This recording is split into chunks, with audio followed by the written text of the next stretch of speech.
kita akan langsung menuju ke Pak Zamroni Aziz, Kepala Bidang Pendidikan Madrasah. Selamat pagi. Assalamualaikum Pak Zamroni. Waalaikumsalam warahmatullahi wabarakatuh. Selamat pagi. Iya, selamat pagi Pak Zamroni. Kita ingin fokus ke pernikahan dini. Kalau di sana kasusnya di tengah pandemi COVID-19 saat ini ada peningkatan tidak, Pak? Ya, untuk sementara yang baru kami terima laporan di bawah itu di Kabupaten Lombok Timur itu letaknya di Madrasah Aliyah itu baru 4. Ya, artinya bahwa memang ini juga mengkhawatirkan. Ya, sangat mengkhawatirkan karena memang kami di bidang pendidikan madrasah melalui Kasih Kabupaten Kota di Kemenak Kabupaten Kota ini sebenarnya sudah berbuat maksimal untuk memberikan pelayanan, untuk memberikan sesuatu yang terbaik untuk siswa-siswa kita. Ada kita di Kementerian Agama ada namanya e-learning, kemudian kita belajar melalui daring dan sebagainya. Coba kadang-kadang yang menjadi kendala adalah masyarakat kita, karena madrasah di Nusa Tenggara Barat ini 2.939 lembaga. Ini 2.939 lembaga. Nah itu hampir hanya 78 yang madrasah negeri. Selebihnya itu madrasah swasta. Okay. Dan ini juga kendalanya adalah kita bisa memprogramkan e-learning, tapi kadang-kadang juga sinyal, kemudian kondisi masyarakat, ekonomi dan sebagainya, ini juga menjadi persoalan. Oke. Pak, dari satu kasus yang tadi kita putarkan tayangannya ya, ini sudahkah dilakukan interview wawancara, Pak? Ya, kami sudah turun ya, makanya kami juga punya tanggung jawab, saya sampaikan melalui Pak Kakanwil menyampaikan kepada kami untuk kami turun bergandengan tangan dengan stakeholder yang ada, mungkin dengan KPAI, kemudian dengan teman-teman BKKBN ya, dan yang lain tokoh agama, tokoh masyarakat, karena kalaupun kita misalnya ini mau kita pisahkan misalnya, kan tidak memungkinkan. Kadang-kadang ini persoalannya adalah kultur budaya. Enggak, apa alasan mereka ingin merajut rumah tangga, Pak? Padahal kan mereka masih dini, statusnya masih sekolah begitu, Pak.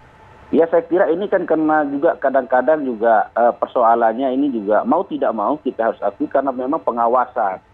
Karena hari ini, karena mereka tidak pergi sekolah, tidak pergi ke madrasah, jadi tidak ada proses pembelajaran secara langsung, jadi bisa saja HP-HP-nya juga ya ada konten-konten ekonomi juga yang termasuk tidak, Pak, di dalamnya?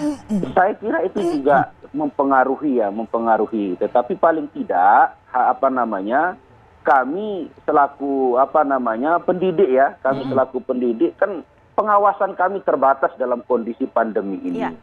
Oleh sebab itu harapan kami termasuk yang paling kami mohon pengawasannya adalah orang tua, keluarga dan lingkungan. Karena ini juga yang sehari-hari bersama anak-anak kita. Pengawasan itu yang diperlukan. Pak Zamroni, tapi tadi Pak Zamroni mengatakan bahwa kasusnya kan sekarang 4 ya. Nah, kalau dibandingkan dengan sebelum pandemi, ada peningkatan yang signifikan tidak? Ya, saya kira ya mau tidak mau ya, karena tadi itu, karena anak-anak kita juga tidak ada aktivitas mungkin ya, walaupun Pak, tadi itu. untuk datanya ada peningkatan yang signifikan? Ya, ada peningkatan. Dan saya kira makanya saya sampaikan kepada semua pihak, artinya dengan toga toma yang ada di masyarakat setempat, untuk juga kita bekerja sama untuk memberikan penyadaran kepada masyarakat kita, kepada anak-anak kita bahwa bagaimana dampak daripada pernikahan dini. Kita nanti akan bahas lebih lengkap ya. Siswa yang kurang ya, karena memang juga tidak berlaku tatap muka kan begitu ya. Mbak Desi, analisa dari Anda ya, Mbak, nanti usai jeda para berikut kami akan kembali ke Anda. Saat lagi. Iya, Mbak Desi, kalau tadi kita menyimak pernikahan dini juga angka perceraian ini kan cukup meningkat ya di tengah pandemi. Ini untuk menekan laju pernikahan dini dan kemudian perceraian ini seperti apa, Mbak Dini? Jadi mungkin sebelumnya perlu saya sampaikan juga ya, menurut saya memang kita harus benar-benar teliti juga untuk melihat dampak sosial budaya dari pandemi ini gitu ya. Tadi kan dilihat memang ada peningkatan karena pandemi. Jadi memang pandemi ini selain menyasar masalah kesehatan, dampaknya juga sebenarnya kepada relasi. Bagaimana relasi antara orang tua, maksudnya suami dan istri, maupun relasi di kalangan keluarga, dan terutama kalau dalam kasus ini anak-anak. Jadi memang itu yang perlu digarisbawahi dalam keluarga, karena intensitasnya jadi meningkat, intensitas relasinya jadi meningkat, maka punya potensi untuk konflik internal dalam keluarga, termasuk sampai KDRT, karena tiap hari kita terus-menerus melihat biasanya sehari itu mungkin 5 jam, 8 jam bersama, sekarang 24 jam bersama. Itu memang ada perubahan-perubahan. Walaupun kita mengenal pasangan kita baik, tapi dari semua sisi sekarang ditampilkan. Nah itu juga sebenarnya harus menjadi catatan, sehingga ada perubahan mungkin pola relasi yang ada di dalam keluarga. Terus kemungkinan juga sumber-sumber penghasilan juga mempengaruhi. Tadi disampaikan bahwa kalau ada perubahan dalam sumber-sumber penghasilan, bagaimana apakah menurun, kemudian sementara istri tetap sibuk bekerja di keluarga, tapi suami kadang-kadang tidak terlihat ngapa-ngapain gitu dan lain sebagainya, sehingga memicu kemarahan dan lain sebagainya. Belum lagi akumulasi perkara-perkara, bisa aja relasi yang kurang baik. Jadi itu semua justru intensifying persoalan dalam rumah tangga. Karena relasi yang kita punya ruang untuk interaksi yang cukup intensif gitu.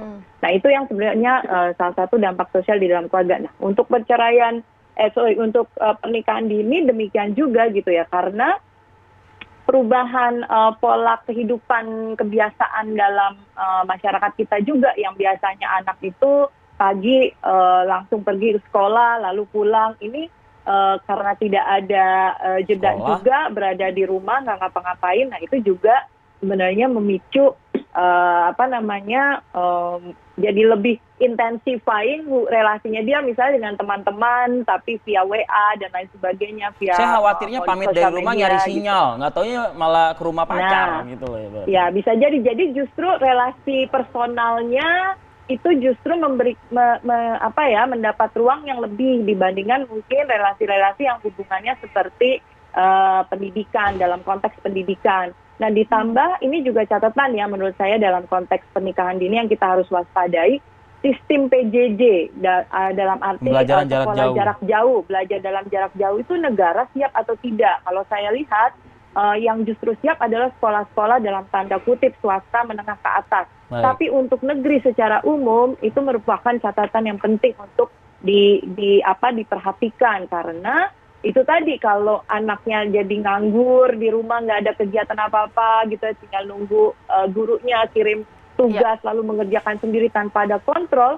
maka ruang lain kan terbuka, gaming juga terbuka, kemudian relasi personal yang maklum anak SMP SMA itu memang tidak bisa dipungkiri memang masa pubertas. Itu juga harus dipahami. Jadi pasti relasinya itu dengan teman-temannya akan meningkat. Nah itu yang sebenarnya perlu diperhatikan. Kalau pernikahan dininya lagi, kenapa? Kan bisa jadi mungkin hanya mating ya atau pacaran dan lain sebagainya. Tapi bisa juga sampai pernikahan dini itu juga bisa terkait dengan masalah nilai-nilai yang dianut, karena kan kita tahu kalau kita cukup religius, banyak yang takut juga malah terjadi perzinahan dan lain sebagainya. Gitu ya. Terus yang ketiga, masa depan yang nggak jelas gitu ya bagi anak-anak dan orang tua. Ya udahlah, karena pandemik ini lama, nggak tahu kapan selesainya, masa depan yang nggak jelas, itu juga bisa memicu keputusan-keputusan yang diambil dalam tingkat gitu ya, dan impulsif gitu. Baik, komunikasi antar keluarga diperbaiki dan juga ini menjadi hal yang harus diperhatikan di tengah pandemi untuk meredam hal-hal tersebut. Terima kasih atas waktunya Bapak-Bapak dan juga Ibu telah bergabung bersama kami di Apa Kabar Indonesia Pagi. Dan perbincangan tadi sekaligus mengakhiri jumpa kita di Apa Kabar Indonesia Pagi. Saya Gina Vita. Saya Arif Adil, pamit undur diri. Tetap kedepankan dan selalu jaga protokol kesehatan kita dimanapun Anda berada. Sampai jumpa.